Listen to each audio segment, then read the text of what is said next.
Eh bien, bonjour à toutes et à tous. Je souhaite aujourd'hui vous présenter l'article Résilience des transports face à la catastrophe, séisme et tsunami du 11 mars 2011 au Japon, écrit conjointement avec le professeur Nakamura et Riko Sakuda de l'Université nationale de Yokohama, ainsi que le professeur Yoshida de l'Université de Fukushima. Donc, les conséquences du 11 mars ont été en effet, au-delà des nombreuses victimes, désastreuses pour les infrastructures de transport, dont un nombre important, essentiel à la survie des populations et indispensable aux interventions d'urgence, ont été détruites ou fortement endommagées. L'étendue des zones affectées a été si vaste que les agences responsables des interventions d'urgence, du soutien logistique et de la protection civile ont subi des pertes et des pénuries de ressources inédites, réduisant considérablement leur opérabilité, voire dans certains cas provoquant leur interruption totale. Donc je souhaite aujourd'hui, dans un premier temps, analyser la situation énergétique avec l'acheminement des produits pétroliers, puis l'approvisionnement électrique. Dans un second temps, la situation des transports routiers, ferroviaires, aériens, maritimes et des télécommunications avant de conclure. La triple catastrophe a permis en effet d'animer et de placer au centre des discussions le débat énergétique dans l'archipel. La perception de l'énergie pour les citoyens japonais passa d'une simple commodité du quotidien à un aperçu d'un système hautement complexe, parfois conflictuel, défaillant ou biaisé. L'accident de la centrale de Fukushima Daiichi a placé le nucléaire au centre de ce débat, mais la catastrophe a également mis en valeur la dépendance automobile, pétrolière et l'effondrement de l'indépendance énergétique du Japon, déjà très faible. À la veille du séisme de 2011, près du quart de l'énergie finale de l'archipel était consommée par les transports, fonctionnant alors avec 97% de produits pétroliers. Les transports routiers, aériens et maritimes dépendent en effet quasi intégralement du pétrole sous plusieurs de ses formes, essence, kérosène, gazole ou encore fioul lourd. Seul le transport ferroviaire, étant presque entièrement électrifié au Japon, peut recourir massivement à plusieurs formes d'énergie pour la production d'électricité. Les infrastructures pétrolières sont donc vitales pour une grande partie du transport de voyageurs et de marchandises, au Japon comme partout ailleurs. Il faut rappeler que le Japon ne dispose que de ressources pétrolières négligeables sur son territoire et se retrouve tributaire des importations. Si le pays connaît une diminution régulière de sa consommation de pétrole depuis plusieurs années, la fermeture des centrales nucléaires suite au 11 mars 2011 a néanmoins contraint le pays à accroître ses importations de charbon et de pétrole brut pour combustion directe dans ses centrales électriques. Le 11 mars 2011 a engendré une grave pénurie de pétrole, affectant les transports et la logistique dans une majeure partie des régions du Tohoku et du Kanto. Le transport routier est notamment devenu difficile par l'épuisement des réserves de carburant dans de nombreuses stations-service. Les stations restantes durent drastiquement rationner leur stock, occasionnant de longues files d'attente. Cette situation, comme vous pouvez le voir, dura plusieurs semaines dans différentes zones du Tohoku, avec notamment les départements de Miyagi et Iwate en situation encore critique 3 semaines après la catastrophe. Ces manques en carburant ont affecté de nombreuses activités, grandes difficultés dans les opérations de sauvetage et l'évacuation de la plupart des réfugiés dans certaines zones, des entraves majeures à la livraison de fournitures d'urgence dans les zones touchées, une baisse voire suspension de nombreuses activités économiques, une rupture des chaînes d'approvisionnement, le tout engendrant évidemment des pertes économiques considérables. Et ce fut par ailleurs la pénurie la plus importante dans l'archipel depuis les crises pétrolières des années 1970. Les trois raffineries du Tohoku endommagées représentaient en 2011 un dixième de la capacité nationale de raffinage. Donc, si cette dernière a rapidement pu retrouver un équilibre en augmentant la production des 21 autres sites restant en service, ces derniers étant localisés pour l'essentiel dans les régions lointaines du Kansai et du Chugoku, l'acheminement vers les régions du Kanto et du Tohoku a été problématique. À cela s'ajoutent trois autres raffineries dans le Kanto qui ont connu un arrêt d'exploitation pendant 10 jours. Au final, le volume de pétrole transporté vers le Tohoku a correspondu à environ un tiers de la demande normale au cours des 2 semaines qui ont suivi la catastrophe. Donc, cette expérience et les connaissances acquises lors de cet événement devraient être pleinement utilisées pour développer de nouvelles méthodes préventives comme le renforcement des installations fournissant les produits pétroliers, une augmentation des stocks ou la conception d'un système national de soutien en cas de tremblement de terre. Une planification renforcée de stratégies logistiques pour fournir des produits pétroliers en urgence dans des domaines spécifiques semble également souhaitable. Et de nombreuses industries ont depuis affiné et renforcé leur plan de continuité des affaires, leur permettant de fonctionner en mode dégradé lors d'un tel désastre. Concernant l'électricité, elle ne représentait en 2011 que 3% des besoins énergétiques des transports au Japon et elle était entièrement, quasiment consommée par le ferroviaire. En revanche, cette faible proportion ne reflète pas l'importance du chemin de fer au Japon, entièrement électrifié à de rares exceptions pour des itinéraires côtiers ou touristiques. Le train transporte au Japon le tiers du volume des passagers. La mise hors service de nombreuses centrales électriques de la côte pacifique et des centrales nucléaires dans tout l'archipel a fait peser sur le réseau électrique japonais un grand risque de blackout majeur. Le Premier ministre, Naoto Kan, a alors approuvé des coupures de courant volontaires, touchant près de 50 millions de Japonais. Ces coupures étaient destinées à éviter des pannes soudaines pouvant mener à des situations alors chaotiques. La situation resta néanmoins confuse et bloqua un grand nombre de personnes dans les transports ferroviaires malgré l'anticipation des coupures. Donc, passons maintenant à la situation des transports, en commençant avec le réseau routier, lourdement touché. Des centaines de routes ont été fermées, des centaines de milliers de véhicules ont été détruits ou endommagés. Les routes nationales 6 et 45, reliant respectivement Tokyo à Sendai et Sendai à Aomori par la côte pacifique, ont été particulièrement touchées. 4 heures après le séisme, l'opération de dégagement des routes a été entreprise sous le nom Kushinuha Sakusen, opération dents de peigne, afin de garantir le plus rapidement possible le passage des véhicules de secours. Cette mission a été menée en collaboration par le Jieitai, les forces japonaises d'autodéfense, la police et différentes organisations locales. Elle a été ainsi nommée suite à la création dans un premier temps d'un couloir routier principal composé de l'autoroute Tohoku et de la route nationale 4, parcourant toutes les deux l'intérieur du Tohoku du nord au sud. Dans un deuxième temps, 12 routes reliant ce couloir jusqu'à la côte pacifique ont été déblayées en seulement 24 heures, puis 3 autres en 2 jours supplémentaires. La troisième et dernière étape a été de déblayer la route nationale 45 de Hachinohe à Sendai, presque entièrement accessible après seulement une semaine, puis la route nationale 6 de Sendai à Iwaki. En revanche, si les dégâts sont restés mineurs dans le Kanto, l'arrêt de l'exploitation des chemins de fer dans la capitale provoqua de nombreux embouteillages sur l'ensemble de la métropole, y compris sur les principales artères, mettant ainsi en évidence la vulnérabilité du réseau routier en cas de catastrophe. Les très nombreux passagers ferroviaires, alors devenus piétons, ont en effet rendu la circulation particulièrement difficile, notamment aux intersections. Les embouteillages ont été relevés jusqu'à 16 heures le lendemain dans certaines zones.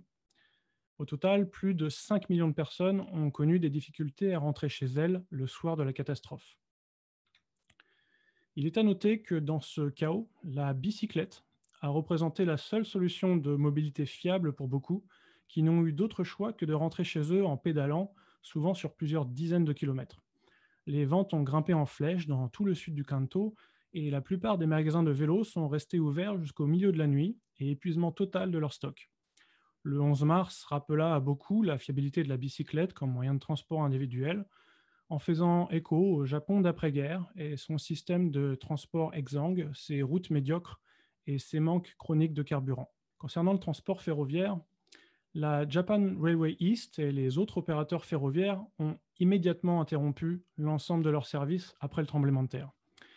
Malgré les dégâts importants qu'a connus la ligne Tohoku Shinkansen, sur 1200 sites étalés sur 500 km, seuls 49 jours ont été nécessaires pour la remettre entièrement en service, contre 81 contre la ligne Shinkansen Sanyo après le séisme de Kobe en 1995.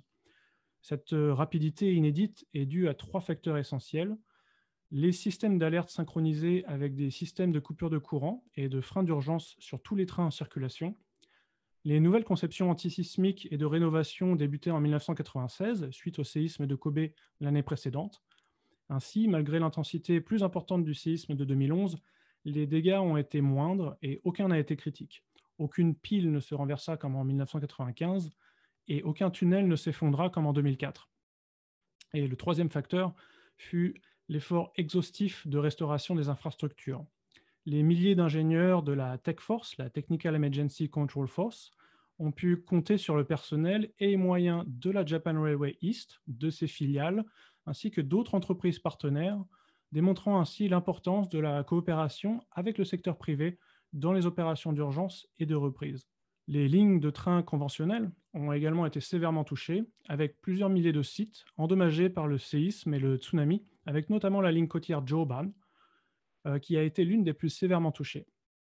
Si la plupart des tronçons ont progressivement rouvert dans les jours, semaines ou mois qui ont suivi le séisme, les dégâts les plus importants occasionnés par le tsunami ont été répertoriés entre les stations Hamayoshida et Komagamine, à moins de 50 km au nord de la centrale nucléaire de Fukushima Daiichi. Cette ligne Joban passe également à proximité immédiate de la centrale nucléaire, avec les gares de Futaba et Ono à moins de 10 km et un tronçon s'approchant à moins de 5 km. Et la ligne n'a été totalement remise en service que début 2020, représentant ainsi la fin des travaux de reconstruction ferroviaire dans l'archipel suite au tremblement de terre. Les conditions de reconstruction de ce tronçon, particulièrement complexes en raison de la contamination radioactive, de l'existence prolongée et de la révision continue des zones d'évacuation, du grand nombre d'évacués, de la nécessité du stockage et de l'élimination des sols contaminés, ont eu des incidences profondes sur l'infrastructure locale, des transports en commun, la disponibilité de matériel de construction et de main-d'œuvre. L'ampleur de la catastrophe sismique, les profondes reconfigurations démographiques des zones touchées par la catastrophe nucléaire et les incertitudes découlant de la contamination radioactive continuent encore aujourd'hui de complexifier l'exploitation et la planification des transports locaux sur le moyen et long terme. Il faut en outre noter que la région du Tohoku connaît un phénomène Maeka, une culture de l'automobile très important, avec des réseaux de transport public souvent devenus inadaptés à l'étalement urbain contemporain. Une grande majorité de personnes ont donc racheté un véhicule privé dès que possible et n'ont pas souhaité ou n'ont pas pu changer leurs habitudes de mobilité. Il faut également préciser que la plupart des lignes de train fermées suite à la catastrophe avaient, comme la plupart des lignes de province dans l'archipel, une santé économique déjà très chancelante. Pour le transport aérien, la situation critique des transports routiers et ferroviaires a rendu le transport aérien essentiel pour accéder aux régions touchées pendant plusieurs semaines. L'aéroport de Sendai, situé à quelques centaines de mètres de la côte, qui ne disposait pas de digues suffisantes, a été frappé de plein fouet par le tsunami et a subi de graves dommages. Dans des conditions normales, l'aéroport de Sendai constitue une plaque tournante dans la gestion du trafic aérien du Tohoku, les autres aéroports de la région ne desservant généralement qu'un nombre limité de passagers et de marchandises. Sa remise en service a donc représenté une priorité absolue pour les autorités. L'aéroport de Sendai a pu rouvrir en urgence dès le 15 mars pour les vols humanitaires, notamment grâce à l'aide des forces armées des États-Unis au Japon, qui ont fourni hommes et moyens dans le cadre de la Tomodachi Sakusen, l'opération AMI. L'aéroport de Sendai se transforma alors rapidement en plaque tournante de transport de fournitures d'urgence, après l'installation à même la piste d'atterrissage du matériel nécessaire à un contrôle aérien temporaire. L'aéroport a rouvert le 13 avril pour les vols commerciaux, soit seulement 32 jours après la catastrophe, et a retrouvé un fonctionnement normal le 25 septembre 2011. Des alternatives d'urgence pour le transport aérien civil ont néanmoins été nécessaires jusqu'à la restauration complète de l'aéroport de Sendai. Les autorités ont par exemple dérouté les vols vers les aéroports de Hanamaki, Fukushima ou Yamagata, multipliant parfois par 10 leur nombre de passagers et de marchandises. La nature du transport aérien, dénué de réseaux physiques continus et connecté aux destinations nationales et internationales, lui permet ainsi une résilience importante en comparaison des réseaux routiers et ferroviaires. La gestion de crise en 2011 a permis de comprendre le rôle crucial des aéroports après une catastrophe et de tirer quelques enseignements, avec par exemple la nécessité d'un espace suffisant de stationnement d'avions, un stockage provisoire supplémentaire de carburant, d'éclairage temporaire pour le travail de nuit ou encore de magasins de triage et de stockage pour les fournitures de secours. Concernant le transport maritime, les quelques 1000 ports de commerce et 3000 ports de pêche du Japon représentent 99% du tonnage de marchandises transportées dans le pays. Avec des 5 vagues minutes. pouvant... 5. 5 minutes, très bien. Avec des vagues pouvant atteindre près de 10 mètres, comme dans le port d'Ofunato, le tsunami a dévasté un nombre important de ces installations tout le long de la côte pacifique. Les différents véhicules, navires, bâtiments, bois et conteneurs charriés par le tsunami sont devenus des obstacles majeurs pour un passage sécurisé dans les différents canaux et zones d'ancrage. Les secours par transport maritime sont donc restés partiels, le temps de dégager les postes d'amarrage permettant le déchargement. Après la levée de l'alerte au tsunami dans la soirée du 13 mars, le dégagement des différents canaux et installations portuaires a pu commencer dès le lendemain matin et le premier navire transportant des produits de première nécessité a ainsi pu entrer dans le port de Kamaishi dès le 16 mars. Le premier pétrolier a pu s'amarrer dans le port de Sendai Shiogama le 21 mars, puis 10 autres ports le 23 mars, soulageant ainsi enfin la pénurie de carburant dans la région. Les effets économiques de la destruction des ports ont été sensibles dans toute la région du Tohoku et notamment dans le département de Miyagi, représentant environ 40% du commerce international de la région. L'expérience des ports de la côte pacifique lors de la catastrophe de 2011 permet d'importants enseignements pour les ports du monde entier. L'ampleur des dégâts a rappelé une fois de plus que d'importantes pertes de trafic à long terme peuvent persister malgré la restauration des infrastructures endommagées. Cette perspective sur le long terme représente une leçon importante pour les planificateurs de catastrophes, surtout concernant des installations aussi capitalistiques que les ports.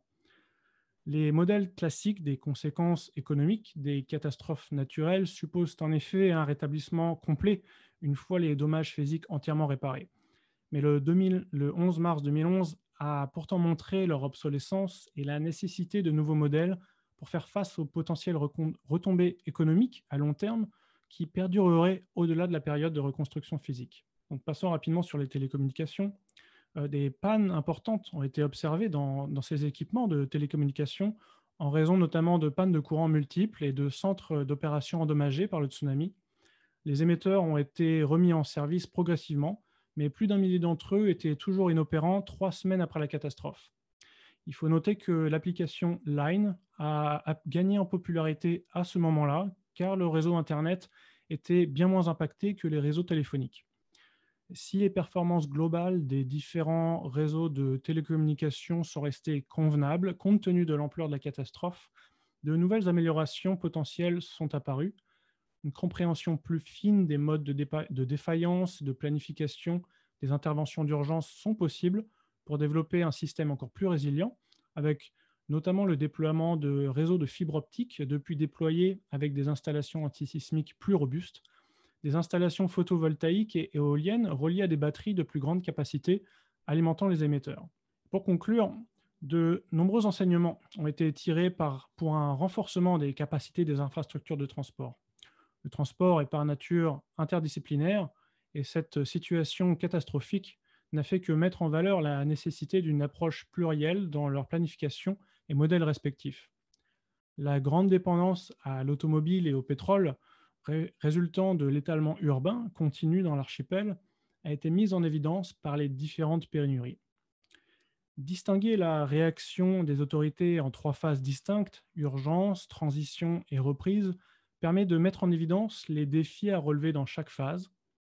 La phase d'urgence a nécessité une réparation immédiate des infrastructures et une capacité d'adaptation aux besoins en transport changeant sans cesse.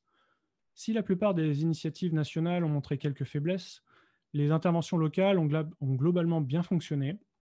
Le sauvetage des personnes, le transport des fournitures d'urgence et la restauration des routes ont été réalisés à une vitesse inédite grâce à différentes initiatives locales, s'appuyant sur des réseaux denses d'informations et d'entreprises. La phase transitoire a montré l'importance de l'adaptabilité des services de transport afin de soutenir les individus dans la reprise d'une vie normale le plus rapidement possible.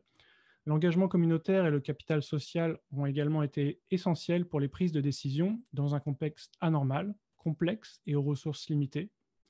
La phase de reprise est quant à elle essentielle dans la conception d'une communauté plus résiliente, capable d'anticiper de manière plus efficace la prochaine catastrophe, en s'appuyant notamment sur une interopérabilité et une redondance accrue des infrastructures de transport. Je termine avec ce dernier paragraphe. Le 11 mars 2011 représente sans doute un violent rappel de la fragilité de nos infrastructures qu'il est nécessaire de reconsidérer. En effet, si les chocs pétroliers en leur temps ont occasionné une première transition énergétique, contrainte et accélérée dans l'archipel par des difficultés d'approvisionnement et la flambée des prix suite à des décisions politiques, le Japon a été poussé en 2011 dans ses retranchements énergétiques par la réalité physique. Si le pays a réussi à prospérer économiquement malgré de fortes contraintes énergétiques, géographiques et démographiques, la triple catastrophe lui rappela la grande corrélation entre énergie, transport et économie et représente ainsi une opportunité d'accélérer une transition énergétique sans doute salvatrice en vue du pic pétrolier mondial, des difficultés d'approvisionnement annoncées et du changement climatique. Merci pour votre attention.